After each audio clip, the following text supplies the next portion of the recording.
Good evening all. आज 23 अक्टूबर 2023 रात के 11:30 बज रहे हैं। तो आज हम एक इम्पोर्टेंट केस डिस्कस करेंगे।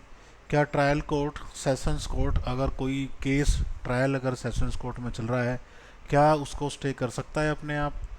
कोग्निजेंस के बाद, चार्ज फ्रेमिंग होने के बाद, क्या ट्रायल जब स्टार्ट होने वाला है या ट्रायल स्टार्ट हो चुका है, क्या ट्रायल कोर्ट के पास ये पावर है कि वो केस को स्टे कर दे, या ऑलरेडी अंडर ट्रायल कोई केस स्टे करने की पावर?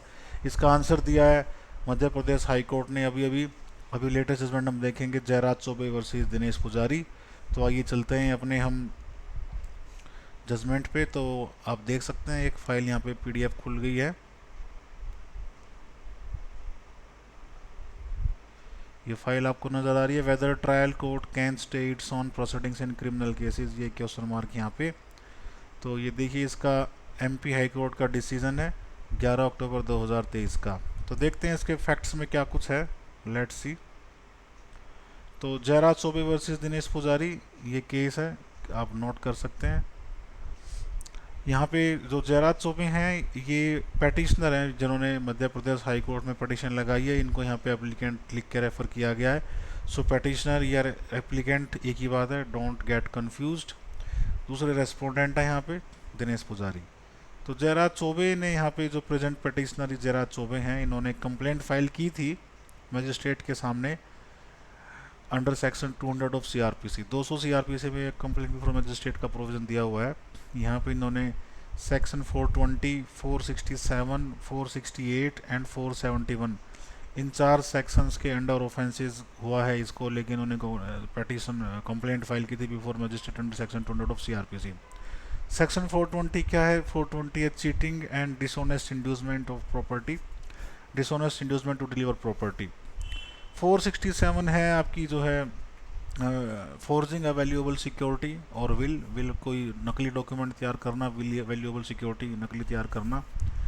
468 इस नियत से तैयार करना कोई डॉक्यूमेंट को फोर्स करना कि उसको यूज़ कर सके बाद में। और 471 एक्चुअली यूज़ करना, यूजिंग ए फोर्स डॉक्यूमेंट है जेन्युइन डॉक्यूमेंट, 471 के अंडर आ जाएगा। तो इन चारों में इन्होंने एक कंप्लेंट फाइल की मजिस्ट्रेट के सामने, जिसका मजिस्ट्रेट ने प्रॉपर, इन्होंने जो है कमीशन ऑफ ऑफेंस नोट किया। जो इन्होंने एप्लीकेशन लगाई, फोर्जरी कैसे हुई है? फोर्जरी इन्होंने ऐसे हुई है कि जो रेस्पोंडेंट यानी यहाँ पे जो जयराज चौबे के काउंटर पार्टी हैं यहाँ पे दिनेश पुजारी, जो कि रेस्पोंडेंट यहाँ पे हैं, दिनेश पुजारी यानी एक्यूज्ड के जो सिग्नेचर हैं, वो जो एग्रीमेंट यहाँ पे साइन हुआ है, दे आर फोर्स्ड, नकली सिग्नेचर हैं यहाँ पे दिनेश पुजारी के। या और भी 2-4 पार्टी साथ में जुड़ी हुई हैं इनके। 2003 का ये एग्रीमेंट टू सेल इनके बीच में साइन हुआ था, और बाकायदा हैंड राइटिंग एक्सपर्ट को बुला के इस बात की तसल्ली की जा चुकी है कि जो सिग्नेचर हैं, signature of applicant in receipt, ये फोर्स्ड हैं, नकली सिग्नेचर हैं ये। तो ये क्लियर यहाँ पे मामला नज़र आ रहा है कि जैसे कि फोर्जरी हुई है, और उसी को देखते हुए कोर्ट ने फिर कॉग्निजेंस लिया ऑफेंस का और समन्स भी इशू कर दिए। समन्स और issue to the respondent. Respondent filed suit for specific performance. अब ये जो एग्रीमेंट टू सेल हमें देखने को मिलता है, आप देखिए यहाँ पे एग्रीमेंट टू सेल साइन हुआ था 2003 में, 2003 में। अब एग्रीमेंट टू सेल के अकॉर्डिंग प्रॉपर्टी सेल हो, उसके लिए जो इस रेस्पोंडेंट है यहाँ पे दिनेश पुजारी, उन्होंने सिविल कोर्ट में सूट फाइल किया स्पेसिफिक परफॉर्मेंस के लिए कि सेल कंप्लीट कराइए। 2011 से तकरीबन एग्रीमेंट होने के 7 साल बाद, seeking decree of specific performance of contract, 2003 का जो कॉन्ट्रैक्ट है उसके अकॉर्डिंग सेल डीड साइन करें, प्रॉपर्टी ट्रांसफ़र करें। इसके उन्होंने सिविल कोर्ट में सूट फाइल किया, लेकिन ये सूट डिसमिस हो गया। सूट डिसमिस हो गया, सिविल कोर्ट ने ये सूट डिसमिस किया, जिसके अगेंस्ट फिर हाई कोर्ट में अपील गई, जो 2017 फर्स्ट अपील के नाम से अभी हमने पेंडिंग है, अभी फ़िलहाल पेंडिंग है हाई कोर्ट में। अब ये जो फर्स्ट अपील पेंडिंग है, ऑलरेडी इसी से रिलेटेड एक केस है जिस पे फोर्जरी का यहाँ पे लगाया गया है, और वो ट्रायल कोर्ट में कॉग्निजेंस उसकी हो चुकी है, समन्स इश्यू हो चुके हैं।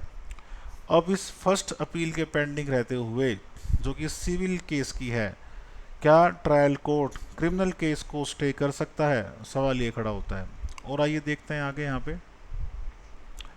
Respondent file an application before trial court पे रेस्पोंडेंट यानी कि दिनेश पुजारी, इन्होंने एप्लीकेशन फाइल की कि जो इनका first appeal already high court में पेंडिंग है, तो इसीलिए इनका जो क्रिमिनल केस सेशंस कोर्ट में जो क्रिमिनल केस अभी ट्रायल स्टार्ट होने वाला है उसको स्टे कर दिया जाए। और ट्रायल कोर्ट ने इनकी बात मानी। ट्रायल प्रोसीडिंग्स जो कि क्रिमिनल केस का प्रोसीडिंग्स थी उनको ट्रायल कोर्ट ने स्टे कर दिया और रिकॉर्ड रूम में रिकॉर्ड्स को भेज दिया। अब इस ट्रायल कोर्ट के डिसीजन के अगेंस्ट जो प्रेजेंट पेटिशनर यानी ओरिजिनल कंप्लेनेंट और present petitioner before honourable high court, उन्होंने यहाँ पे एक पिटीशन फाइल की है। अब यहाँ पे जो पेटिशनर है जयराज चौबे, उनकी तरफ से उनके लर्नड एडवोकेट लर्नड काउंसिल के क्या उन्होंने सबमिशन पुट फोर्थ की हैं, तो देखते हैं। Trial court has wrongly state the proceedings because ये जो सिविल केस है इसका नेचर बिल्कुल डिफरेंट है और क्रिमिनल केस है ये बिल्कुल डिफरेंट है। स्कोप ऑफ इंक्वायरी एडजुडिकेशन दोनों सिविल केस और क्रिमिनल केस में दोनों बिल्कुल डिफरेंट है। सिविल कोर्ट के पास क्या पावर है इस पर्टिकुलर केस में, या तो कोर्ट स्पेसिफिक परफॉर्मेंस की डिग्री को ग्रांट कर सकता है, दे देगा, या फिर डिनाई कर सकता है।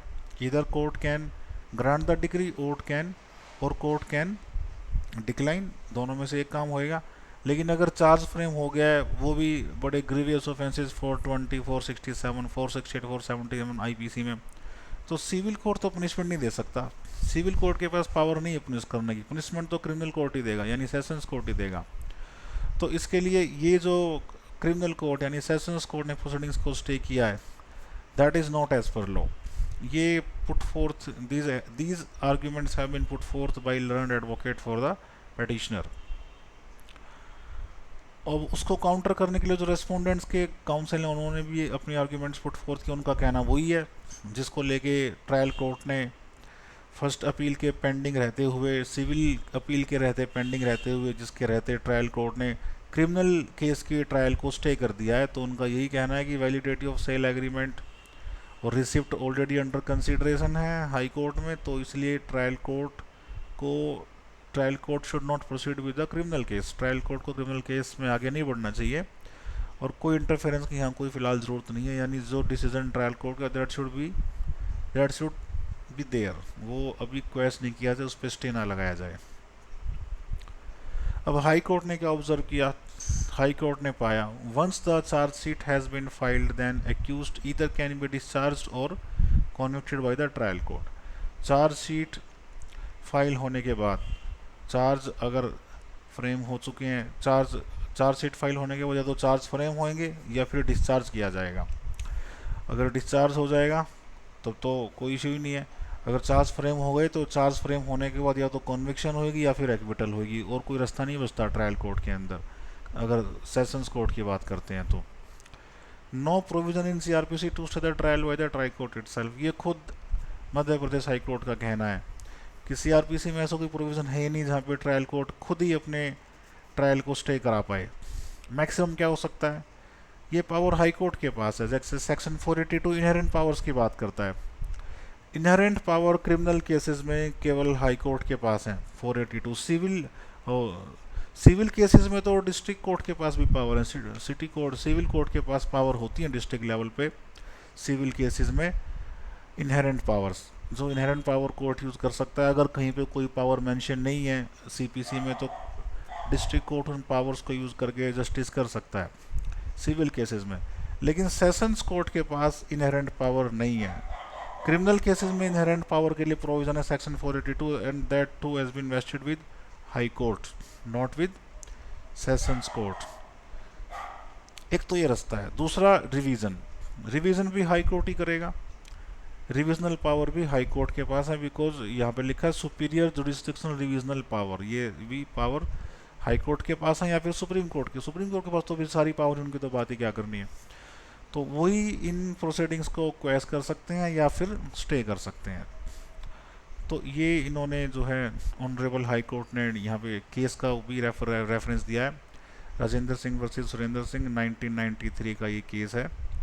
इसमें accused approach the high court, accused ने हाई कोर्ट को अप्रोच किया अंडर 482 ऑफ सीआरपीसी या रिवीजन के लिए भी सुप्रीम कोर्ट के सामने जा सकते हैं सीकिंग क्वेश्चन ऑफ एफआईआर, यानी या तो एफआईआर की क्वेश्चन सुप्रीम कोर्ट करेंगे या फिर हाई कोर्ट अपनी इनहेरेंट पावर को यूज़ करके एफआईआर को क्वेश कर देंगे। लेकिन ट्रायल कोर्ट के पास ये पावर नहीं है। कैलाश वर्सेस अर्जुन सिंह ने दूसरा केस यहाँ पे रेफर किया है, ये भी लेटेस्ट जजमेंट है 2022 की। इसमें एपेक्स कोर्ट यानी सुप्रीम कोर्ट की बात हो रही है। Apex court set aside the order of rejecting the complaint due to pendency of civil suit. Civil suit अगर कोई पेंडिंग है तो उसके रहते अगर कोई कंप्लेंट, जो यहाँ पे हमने देखा सेक्शन 200 में कंप्लेंट फाइल हुई है मजिस्ट्रेट के सामने, वो कंप्लेंट रिजेक्ट नहीं हो सकती। कंप्लेंट क्रिमिनल केस की है, वो फाइल होगी। अगर सिविल सूट पेंडिंग है तो वो अपने आप इधर वो अपना चलता रहेगा, उस पर कोई दोनों भी इंटरफेरेंस आपस में नहीं होगा। तो यहाँ पे court directed the magistrate to proceed in accordance with law and magistrate was directed to take cognizance under section 200। तो ये यहाँ पे फाइनली जो decision honourable Madhya Pradesh high court का, the trial court has committed an error in staying the proceedings of trial by going beyond its jurisdiction, by travelling beyond its jurisdiction, ये final decision आया है। तो इसी के साथ आज का ये सेशन समाप्त होता है। आप हमारा वीडियो अच्छी लगी हो तो लाइक करिएगा। Thank you everyone.